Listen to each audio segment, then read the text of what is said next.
Welcome to Cheat Confessions. Let's get started with today's story. She argued with me before she left for that Bachelorette weekend. Said she wasn't owned. Said she wasn't controlled. Said she was still herself.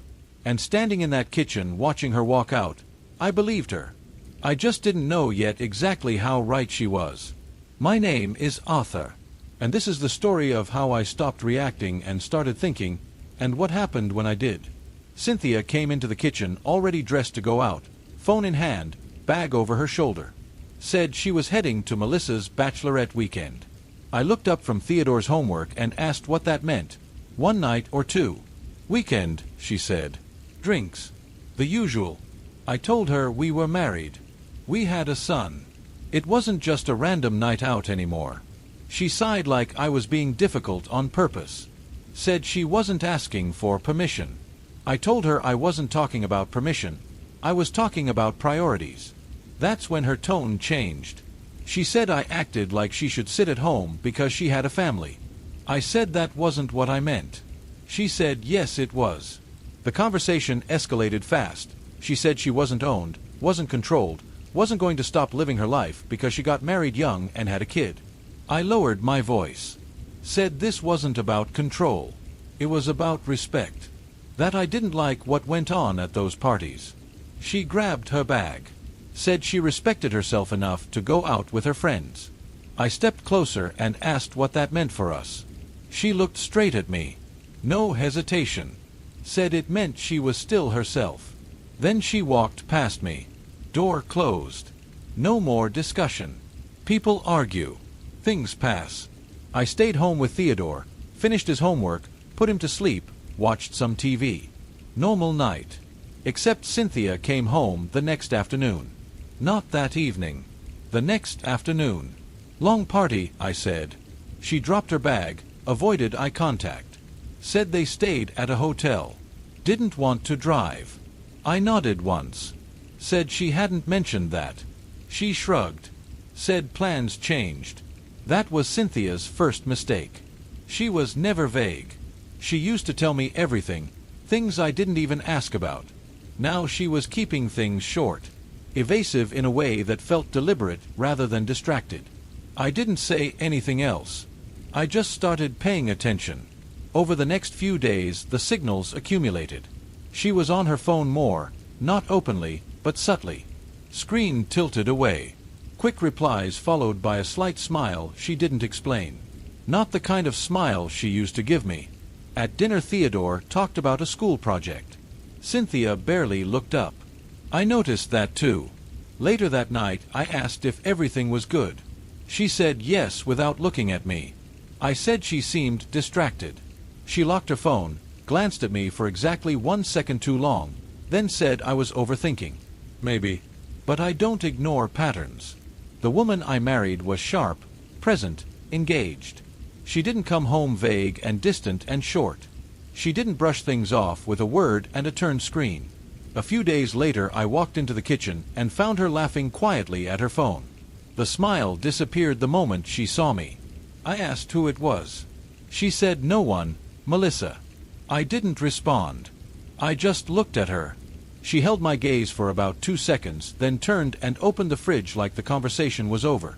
That told me everything I needed to know. I didn't argue. I didn't push. I stepped back. Because when something changes that fast, you don't react immediately. You observe. You collect. You wait for the picture to become complete before you act on it. And I was certain now that whatever happened at that party hadn't ended when she walked back through our front door. About 2 weeks after the party, Cynthia told me she was pregnant. She didn't build up to it. No emotion, no smile. Just dropped it in the middle of the kitchen like it was another item on a list. Said it while pouring herself a glass of water. I didn't react right away. I watched her instead. Asked how far along. She hesitated. Said a few weeks. I nodded slowly. Said that lined up pretty close to the night she didn't come home. Her head snapped up. Told me not to start. I said I wasn't starting anything. I was asking a question. She said I was being ridiculous. Said it was my child. I told her to say that again. She hesitated. That hesitation mattered more than anything she could have said out loud. She repeated it, but this time it sounded forced, rehearsed, like a line she had prepared and was now delivering slightly too late. I stepped closer. Not aggressive, just direct. Asked her to look at me and say it. She looked, but she didn't hold it. That was enough. I nodded once and stepped back. Said all right. She let out a breath, almost like she had been expecting a fight and was relieved it hadn't come. I told her that was it for now. She called me unbelievable. Said I always turned everything into something it wasn't. I didn't respond, because I wasn't guessing anymore.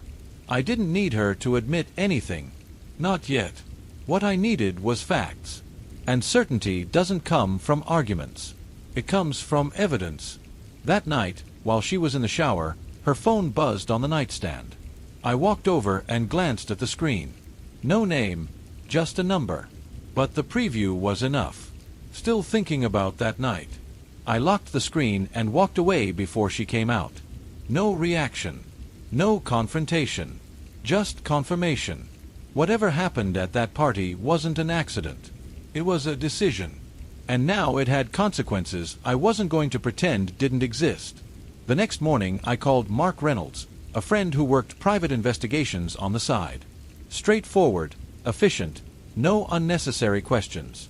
I gave him the number from Cynthia's phone and asked him to find out who it belonged to and pull anything available from the hotel that weekend. He said he'd get facts. I said that was exactly what I wanted. Same week, I kept my routine normal. Came home on time, watched everything closely. Cynthia started stepping outside more often to take calls, always short, always low voice. One evening I walked out quietly while she was on the balcony. Heard her say, "I told you it's handled. He's not suspicious." I leaned against the door frame and said, "Should I be?" She turned sharply. The call ended. I asked who it was. She said work. I said, "Tell me his name." She said there was no him. I nodded slowly. Walked back inside without another word. Another piece added to the picture. 2 days later Mark called. The number belonged to a man named Victor White. He was at the same hotel that night, corporate event on the top floor. Security footage showed Cynthia leaving the party floor around midnight. She didn't return to her room. She took the elevator to the top floor and didn't come back down until morning. Victor checked out around the same time. I exhaled once. Controlled. Asked Mark to send everything. He asked if I was sure I wanted to go down this road. I told him I was already on it. After I hung up, I sat in silence for a minute. No anger, no shock, just clarity. The kind that comes when you stop hoping you're wrong and start dealing with the fact that you're right. The next move wasn't about finding out the truth. I already had it. Now it was about what I was going to do with it. I told Cynthia we were going out to dinner. She looked surprised. I said get ready, 8 o'clock. She studied me for a second like she was trying to read something, then nodded and said all right. I chose a place downtown. Quiet, expensive, dim lighting. The kind where people mind their own business. We sat across from each other. She ordered wine. I ordered whiskey. For a few minutes we played normal. Then I set my glass down and asked, "Who is Victor White?" Her hand froze halfway to her wine. She said she didn't know anyone by that name. Said it too fast. I told her about the hotel. Top floor. Night of the party. Her eyes moved to mine, and this time she didn't look away immediately. Said I'd been digging. I said I'd been paying attention. She set her glass down slowly. Told me not to do this here. I asked where then. At home. In front of our son. Her jaw tightened. Said I was making a scene. I leaned forward slightly and said I was giving her a chance to tell the truth. She stayed quiet. So I continued. Said she had left the party around midnight. Gone upstairs. Stayed until morning. And now she was pregnant. Her lips parted. Nothing came out. I asked her to say it. She shook her head. Said it didn't mean anything. I sat back. Said that wasn't what I'd asked. She swallowed. Said it was one night. There it was. She looked around quickly, lowering her voice. Said she was drunk, that everyone was pushing shots, that it just happened. I said things don't just happen. She made a decision. Her voice sharpened. Asked if I thought I was perfect. If I'd never made mistakes. I said I didn't make mistakes that created children with strangers. That shut her down completely. Then she leaned in, quieter. Said it was still my family. That we could fix it. I looked at her like I was seeing her clearly for the first time. Said no, we couldn't. She said my name. I told her I had already confirmed everything. Something shifted in her face. Fear moved through it. She asked why we were even there then. I picked up my glass. Said I wanted her to say it to my face. I stood up. Left money on the table.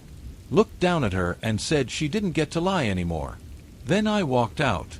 And for the first time since this started, I was in control. I didn't go home that night. Drove for an hour. Not thinking, just putting distance between me and that restaurant. By the time I stopped, I already knew the next steps. This wasn't emotional anymore. It was logistical. The next morning I called a lawyer, Rebecca Collins. Straightforward, no nonsense. I laid out everything. Timeline, pregnancy, confirmed infidelity. She listened without interrupting. When I finished, she asked if I wanted out or leverage. I said I wanted control. She said we'd move fast. Secure finances first. Establish paternity. Without that, everything stays messy. By the time I hung up, I had a plan. That same day, I moved half our joint funds into a separate account. Changed passwords. Locked access where I could. When I got home, Cynthia was waiting. Said I had walked out and hadn't answered my phone. I told her I wasn't interested in talking. She said we needed to figure things out. I said I already had. That stopped her. She asked what that meant.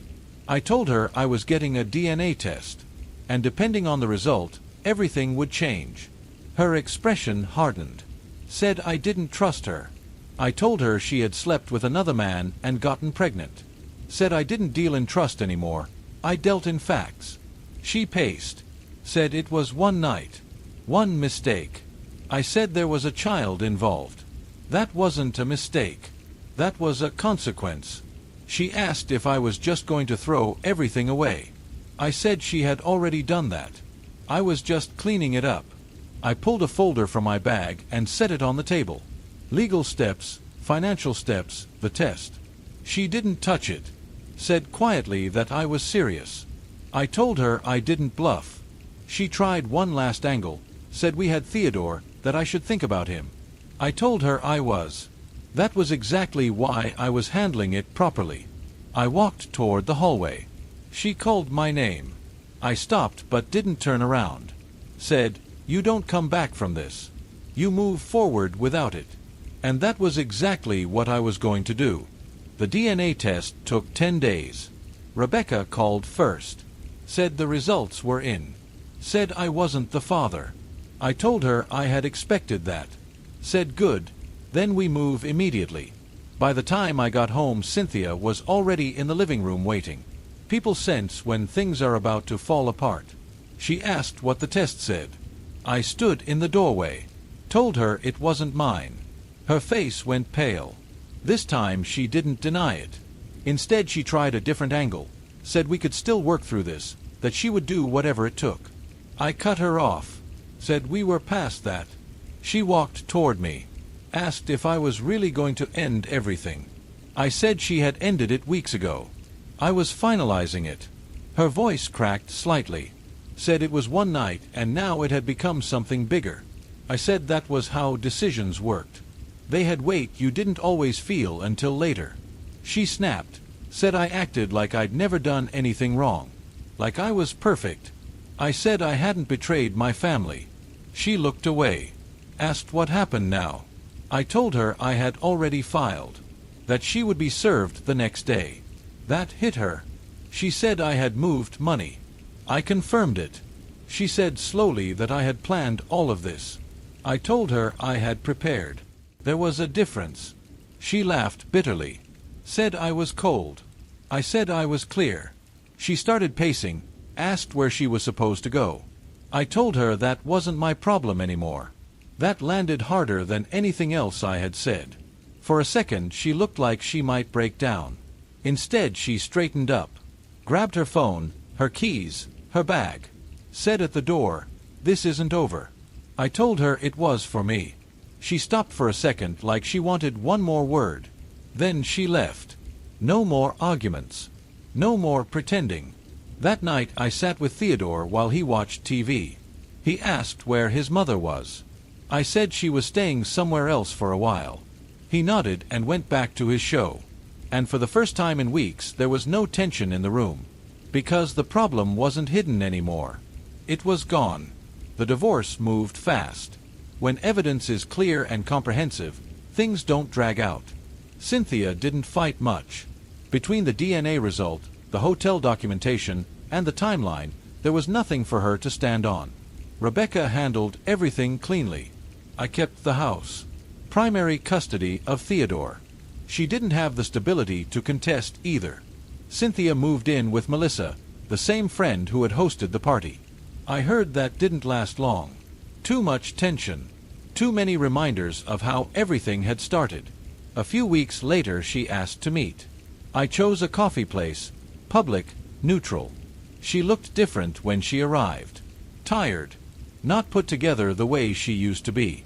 She thanked me for coming. I told her to say what she needed to say. She said she had messed up. That she hadn't thought it would go this far. That it was just that one night. I said she had made a choice. She closed her eyes briefly. Said yes. Silence sat between us for a moment. She said she had lost everything. Me, Theodore, her home. I told her she hadn't lost it. She had traded it. She asked about seeing Theodore more. I said she would, on schedule, as agreed. She asked if there was no flexibility. I told her consistency mattered more than comfort right now. Then she said Victor wasn't around. That he wanted nothing to do with any of it. I told her that was her situation to handle. She said she had thought I would be angrier. I told her I was. Then I handled it. That was the difference. She looked at me one last time and asked if I ever thought about us. I said not the way she wanted. And that was the truth. I stood up, told her to take care of herself. She gave a small empty nod. As I walked away, I didn't look back. Because there was nothing behind me worth revisiting. Everything that mattered was already in front of me. After that, Cynthia faded from my daily life in a way that was almost quiet. Scheduled visits with Theodore. Short professional exchanges when necessary. I didn't track her situation. I focused on my son, school runs, homework, weekends, the ordinary things that actually hold a life together when everything else is burned down. The final divorce decree came through a few months later. Rebecca called to confirm. I said good. That was it. No celebration, no emotion. Just closure. That same evening I sat in the kitchen helping Theodore with a project. He looked up at me at one point and asked, "Are we okay now?" I thought about it for a second. Then told him yes. We were okay. And for the first time in a long time, that was completely true. Some time passed. I started seeing someone new, slowly, without rushing. I wasn't in a hurry anymore. Life had a different rhythm now. Quieter, more deliberate, built on things I had chosen rather than things I had accepted. Cynthia once said at the beginning of all this that she was still herself. She was right. She had shown me exactly who she was. And I had shown her exactly who I was too. The kind of man who doesn't shout, doesn't chase, doesn't beg, just acts. Cleanly. Finally. Without looking back. Thank you for watching.